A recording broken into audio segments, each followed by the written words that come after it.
love. When I see some Jews who are racist, I tell them, be cool, I gave you your religion. Of course. Judaism was given up. Judaism has nothing to do with Zionism. We must be careful here.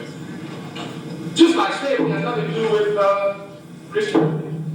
But I remember hearing a woman actually tell me that her grandfather told her that her slave master was a Christian. I bowed my head. A slave master cannot be a Christian. Everyone knows that. As soon as a slave master becomes a Christian, the first thing he does is liberate his slaves. If he doesn't do that, he's not a Christian. That's clear. So some people can think that slave masters can be Christians.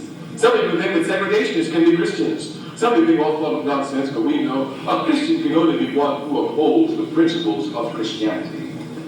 That's only a true Christian. Some people think that Zionism and Judaism is one and the same. Zionism is a political philosophy. Judaism is a religion. They must not be brought together at all.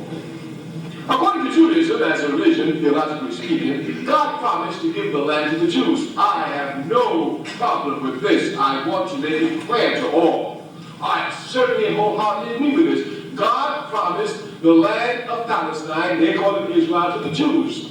But in order for the Jews to get the land, God must give it to them. They cannot play God and take the land that God promised them. When they do this, they violate the laws of God. No, my people in the South used to tell me, God don't come when you call him, he comes when you need him. So maybe they ought to wait a little bit longer.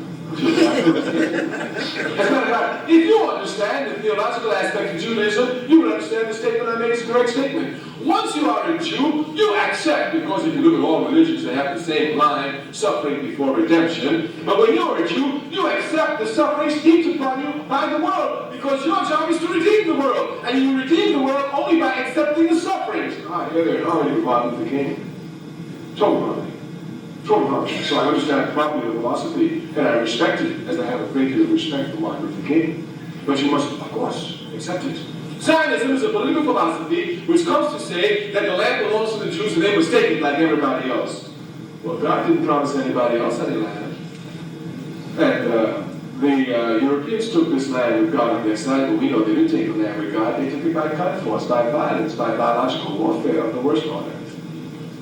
Those Zionists who are now occupying Palestine and chase the Palestinians out, didn't chase the Palestinians out with God. God will never chase some of his own people out that he's created, his own children, with others. No.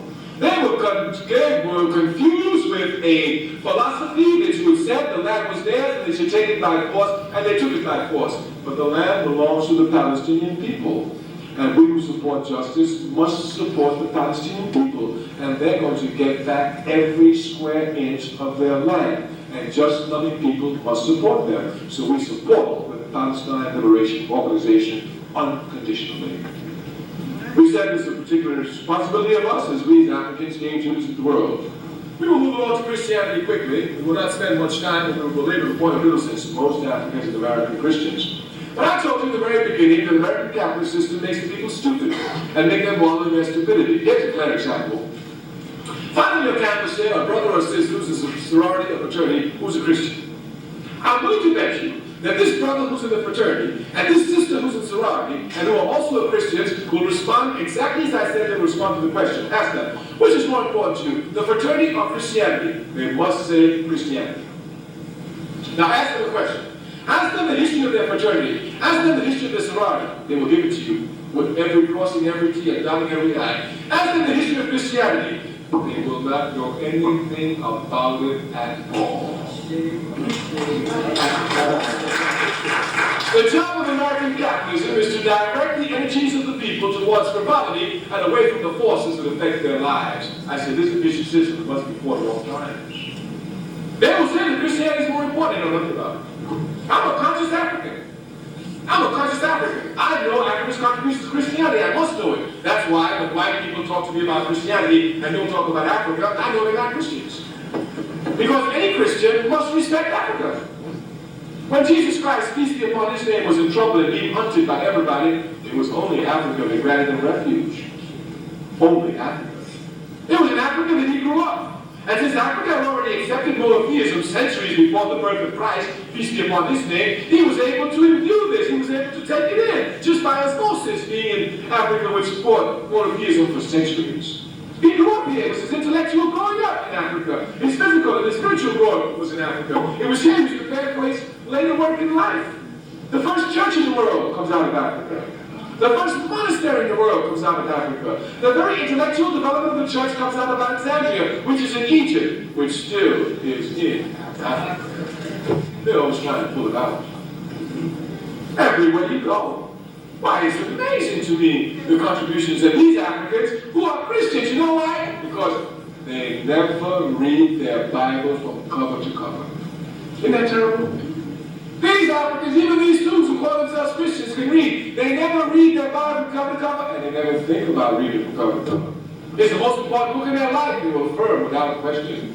They put it under their arms more than any other book. But to think of reading from cover to cover, not bad. And if they would, they'd be proud of that. The first country mentioned in the Bible, Genesis 2, verse 13, is Ethiopia. The first country. In your Bible, this Ethiopia might be called Cush, C-U-S-H or K-U-S-H. Any authoritative source will let you know that Cush is the ancient name for Ethiopia. Genesis 2, verse 13. Just statistically speaking, Egypt and Ethiopia are mentioned more in the Bible than any other country, starting with Israel. Just statistically speaking. This confusion comes to such a ludicrous height that when you go into African churches, you will see a picture of a white Jesus. Now, my job is not to quibble about the color of Jesus, but the statement I make is a correct statement. Nowhere in the Bible, nowhere in the history of Jesus Christ, peace be upon his name, do we see him in Europe. He never put his foot there. Never put his foot in Europe. As a matter of fact, if you would look at history properly, it could be just about any color. But the one color he definitely could not be is the color that capitalism always paints him, white.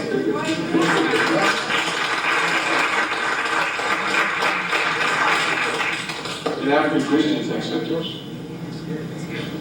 African Christians hanging on their wall, on their keychains in their churches. And if you talk to them about it, say, why are you making trouble? What difference does color make? It don't make no difference, but why can't you make them another color?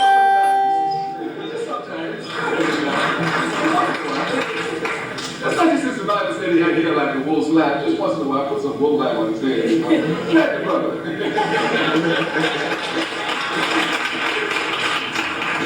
A wool lap is good for dreadlocks. Well, the Prophet Muhammad, peace be upon his name, was in great trouble and had to retreat after preaching the just principles of his religion in Dekab by the feudal lords. His disciples found refuge in Ethiopia in Africa.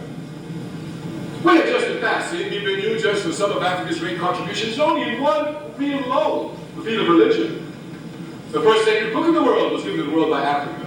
The belief in one God, monotheism, was given to the world by Africa. Judaism, the religion of Judaism, chronologically speaking, the first universal religion preaching monotheism, was given to the world by Africa. Christianity was stabilized for the world of Africa, and Islam was saved for the world of Africa in time of danger. Tell me which man, which woman, atheist, knowing these facts, will not respect Africa.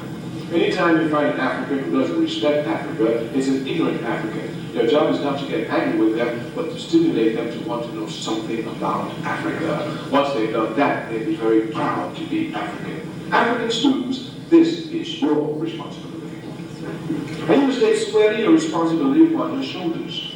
Your responsibility is to give to the masses of your people the truth about Africa, so that they can be proud about their history. Once an African student is proud of Africa, proud of the contributions of African made to history, they can sit down next to any German student of extract German and feel just as proud, because Africa has made contributions to humanity just as Germany, and they will not feel inferior. But as long as your people have not made any contribution to history, as long as Abel can say Africans made no contribution to history, and leave it like that, we will always feel inferior since we are reading these history books. All right, we come to a conclusion. We can only arrive at freedom when we're organized. This is a serious point. We can only arrive at freedom when we're organized. And if our people have any problem with this, we are disorganized. We are disorganized. As a matter of fact, if you will study our struggle for freedom, you will see nothing but spontaneous hops. Just as happened on this university, on this college campus. Now, I don't know very much about Dekab, but I'm sure what I say is true. I don't know how many African students you have here, but I'm sure that if you have, let's say, 300, let's say 50, whatever your number is, I am certain, this is the percentage, less than 2% are actively involved in your African student organization.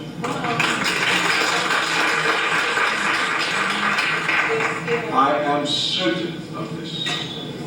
I am certain that every meeting of your African student organization, the faithful come, and they work for the rest of you. Now the rest of you, you lollygag, go along every day, Once in a while, there's a racist instance. Some white man says something bad to his sister. In that minute, everybody comes together. People in the open talk, we gotta do something, we can't hold it. And for 1 minute, I mean y'all are hot.